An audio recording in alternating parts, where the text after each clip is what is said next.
Hi everyone, I'm Jen from Back Off My Books, and I have with me Amalie Silver. Did I pronounce it right? Yes, you did. Yay! Author of Wordplay, a very funny satire. If you haven't read it, I highly recommend it. And she has agreed to let me, as I always say, harass with some fun questions and get to know her a little bit better. All right, I'm going to jump into the not so rapid fire questions. What is your favorite season? Fall. If you could have any superpower, what would it be and why? The first thing I thought was be invisible, but I'm going to comment further on why. You're like in the room watching people, aren't you?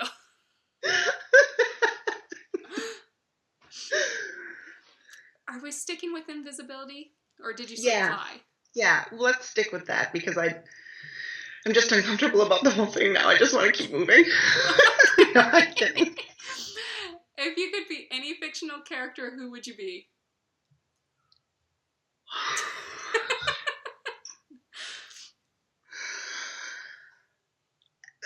This is way too hard of a question. You told me there would be no math. No. I don't know. I think...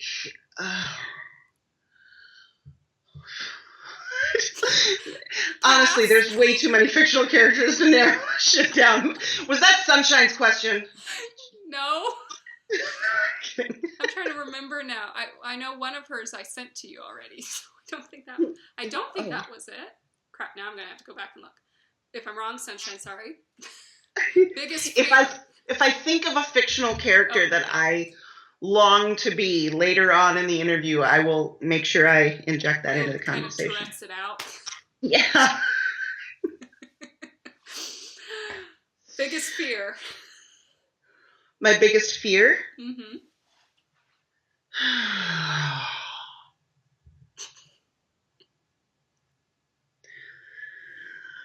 Oh, man. I'm starting to shake. No, I think,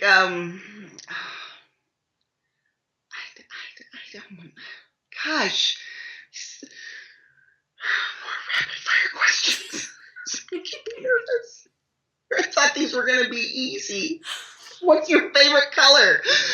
No, tell me season. Come on, how was it? The fictional character you want to be. What's that?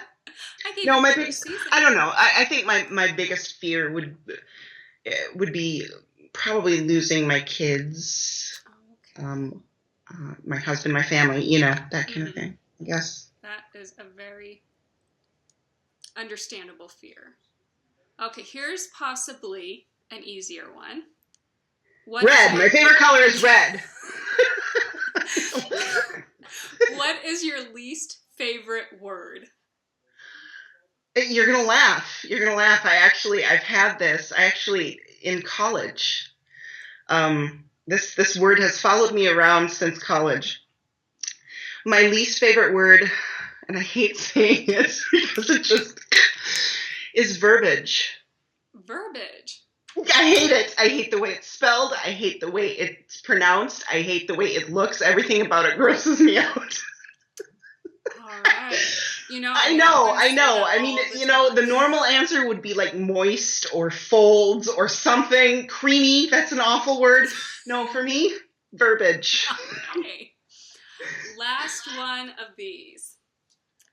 Have you ever had sex standing up? Yes. All right, because I had to ask that after that scene in Wordplay. That's not where the inspiration for that scene came from, though. I mean, I just want to make that clear right now. Sure.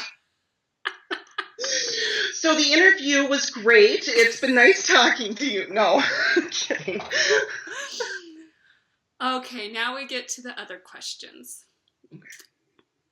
So we can, no more surprises, unless I decide to go off on a weird tangent. Anything's possible at that point. What made you want to be a writer, and how did you come to this point in your life? Well, I had never even really thought much about writing a book. I've always written journal entries and really bad poetry. But I never had really thought about what it would take to write a book or even had a story to tell. But when my daughter was born in 2012, most women go through like a postpartum thing, high emotional. Yeah, no, I wrote. I was frantic, manic writing, where I think I probably wrote the first draft of my first book in about 6 weeks. The hormones, the being up weird hours, late. I had found that I had the time, and I was really driven to do it. And so that's kind of what got me started. And that was August 2012. But I think the whole process was really fascinating for me, and it was hard. It was really hard, and I love a challenge. And so that kind of just what kept motivating me, like going, there's more to this than that. I've wrote the book. Now you're saying I have to edit it. You're saying I have to find a cover. You're saying I have to, there was so much more involved in that. I thought, well, I wrote the book. This was easy. Let's slap it on Amazon. Well, that didn't work. So I think, was that all of the question? Was there more of the question? No, I think that answers it pretty well. Okay, all right. Okay. What thrills you about writing? Is there a certain moment that gives you a rush? And would you say there is a point in your writing that gives you a roadblock? Yeah. Well, the roadblock, I never plan a book. I have a loose outline, so that I kind of know where I want to take it, but it never ends up that way. And so I really don't put a lot of effort into planning it beforehand. And so what happens is that I get 30,000 words in the book and I just fly. And then all of a sudden I get to that point and I just kind of go, where the hell am I going to take it now? And so I always get to that roadblock, like if I'm switching a point of view or if I'm trying to figure out what the twist in the story is going to be. Because the first 30,000 words for me kind of introduces the main character, let the character resonate with the reader, kind of throw in some of the funny stuff and kind of get them laughing and maybe introduce the heroine or the hero or whatever, the love interest. And then after that point, then I say, okay, where do they go from here? And I can literally spend a good month just saying, okay, where do they go from here? And so I think that's probably my biggest roadblock that I get to. What thrills me about writing? I think why I continue to do it is because it's me time. It's I've got 2 kids, husband, house, all that. I'm a stay-at-home mom. And there's very little time. I didn't even go to the bathroom alone. So when I can lock myself in the garage and sit there for 2 or 3 hours before anyone else has gotten up in the morning. A lot of mornings I'm up at 3 a.m. and my street team can attest this. I'm 3 o'clock in the morning and I'm replying to one of their posts in the street team page, and I'm like, it's 3 o'clock in the morning. I haven't even gone to bed yet. I'm like, good morning. But yeah, it's definitely time that I can just take for myself and just where there's silence and where no one's screaming and I don't have to listen to Bubble Guppies or Dora the Explorer or any of that. So I think that's the biggest thrill for me, honestly, is just that it's time away from the chaos. Mm-hmm. And as far as rushes go in the story, I think I get a lot of them. I get when I come up with a line or the next twist or whatever the case may be, I literally have to rush to the computer and type it out, and I block out the world for a half an hour, and I'm like, okay, I can go back and edit that later, but it's done. Okay. And so I will, like, maybe, I don't know, 3 times a week I'll just have to rush to the computer and get it down. So yeah. So it's literally a rush, I guess. Okay. Nice. How about this? What are the pros and cons to you of novellas? Because you have 4 of them out, correct?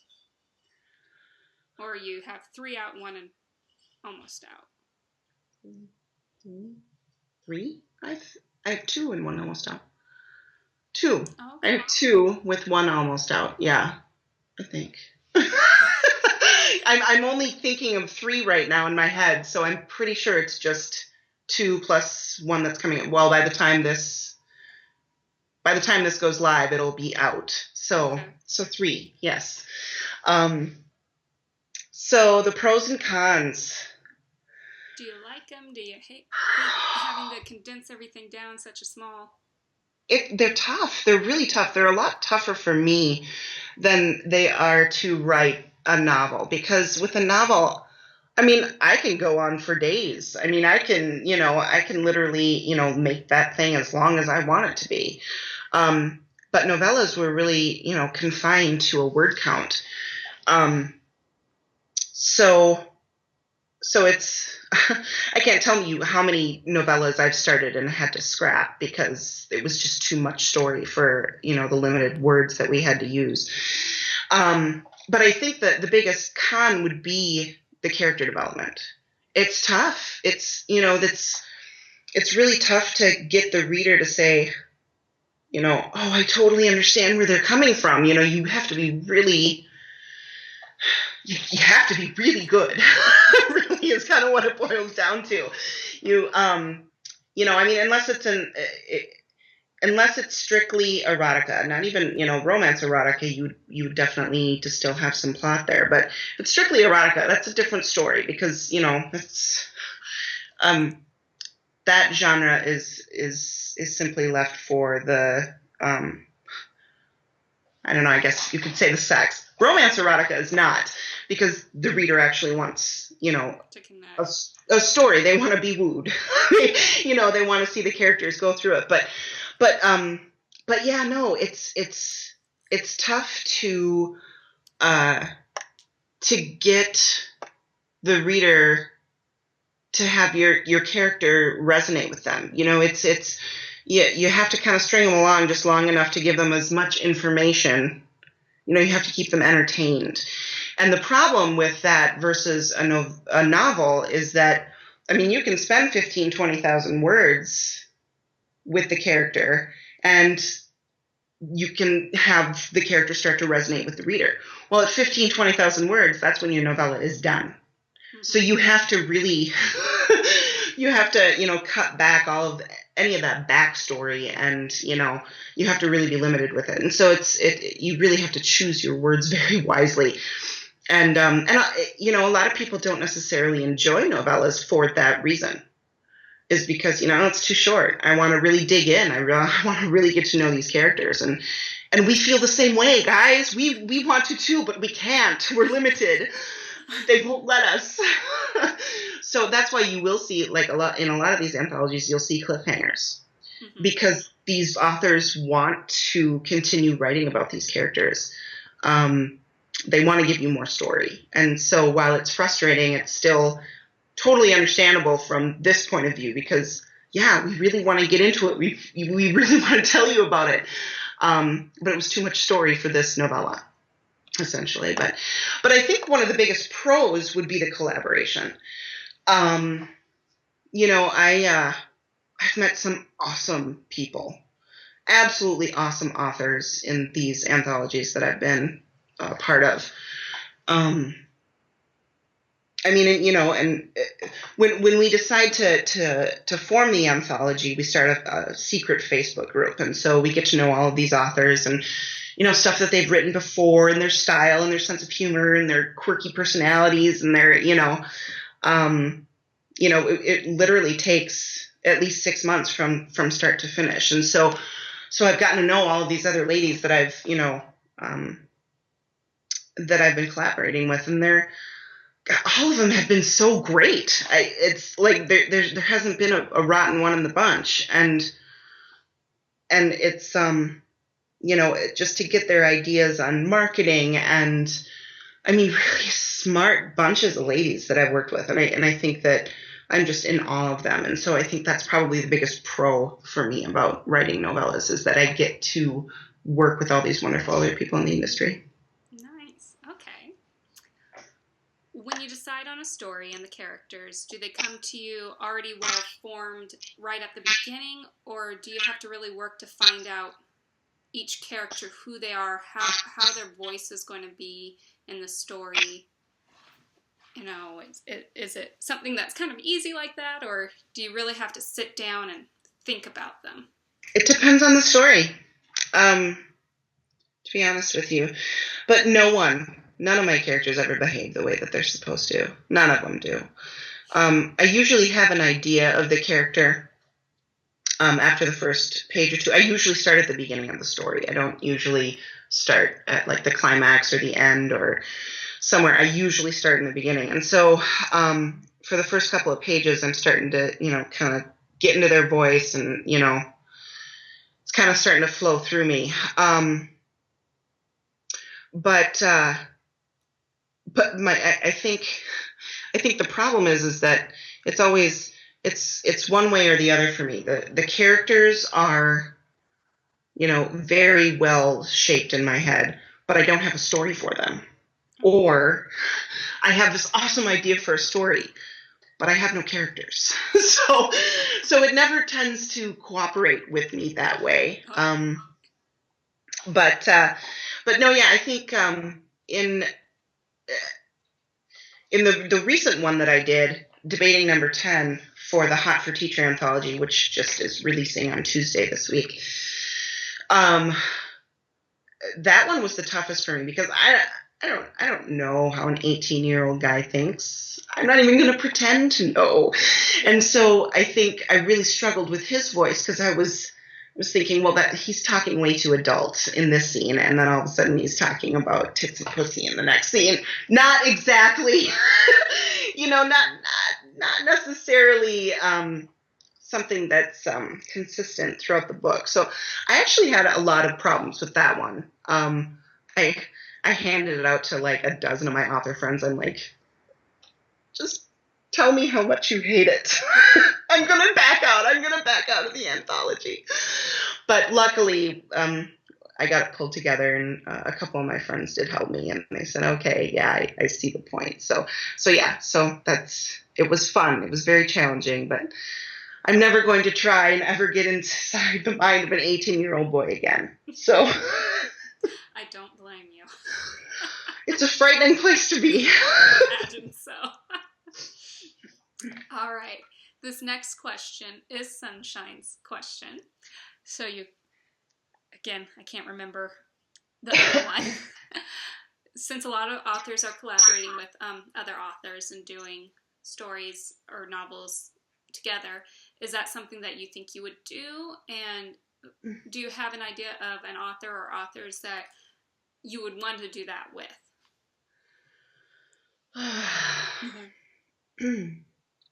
It hasn't been much more than a passing thought, but I have thought about it. I'd be honored if just about anyone asked me to come, asked me to collaborate on something with them. But I think that, yeah, I belong to a private critique group of 7 ladies, and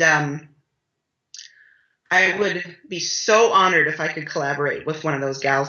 I'm not a big reader. I've never been a big reader. But when I started this critique group, I started really getting to know these 6 other ladies' styles. And I think that's probably one of the biggest things when you're going to collaborate with someone, is that you know the style, or are familiar with the style of the person that you're collaborating with. And I think that that I would love to collaborate with any one of those gals, or all 7 of us. If we all collaborated, that would be awesome. I've gotten to know these gals really well, and it's been over a year now, and we talk every day, and they're so supportive, and I love them to death. And we're all over the country. I was able to meet TK Rapp at PennCon. She's in the critique group. But there's also A. Meredith Walters, Claire Riley. There's also Stacey Lynn, Kelsey Leverich, and Brittany Cherry. So yeah, I love those ladies so much. They're like my second family. Sometimes I'll just go in there and hide. I'll hide in the Facebook page. I'm like, I'm not going out into the Facebook world today. I'm staying right here on this page. Don't leave me. So yeah, it's just, I would love to collaborate with one of those guys. Awesome. Okay, I'm going to jump to my last question of the set because we're at 20 minutes right now. And I really want to talk about, just give people an idea of what you've got coming up next, your upcoming projects. If you could give us a little inkling of a little hint. Yes. Well, I did start a book a couple of weeks ago. And I don't want to give too much of it away. I've talked with my agent about it, and she's pretty excited. So I am working on something new, and it is going to be a romantic comedy, not a satire. I don't plan on poking fun at anyone in this one. But yeah, it's so far it's been a lot of fun, and I'm hoping to secure a couple of interviews in November with some members of the drag queen community, so that I can get kind of a backstage look at their world. So it's going to be a lot of fun. I'm excited about it. Like it. Oh, I am too. Well, Amalie, thank you so much for allowing me your evening tonight. I know that we're hitting close to bedtime. It's 11 minutes past my bedtime, woman. Well, thank you for giving me this precious part of your evening then, and thank you so much. Thank you. I love talking to you, honey. Oh, I love talking to you too. Okay, until we talk again. Bye-bye.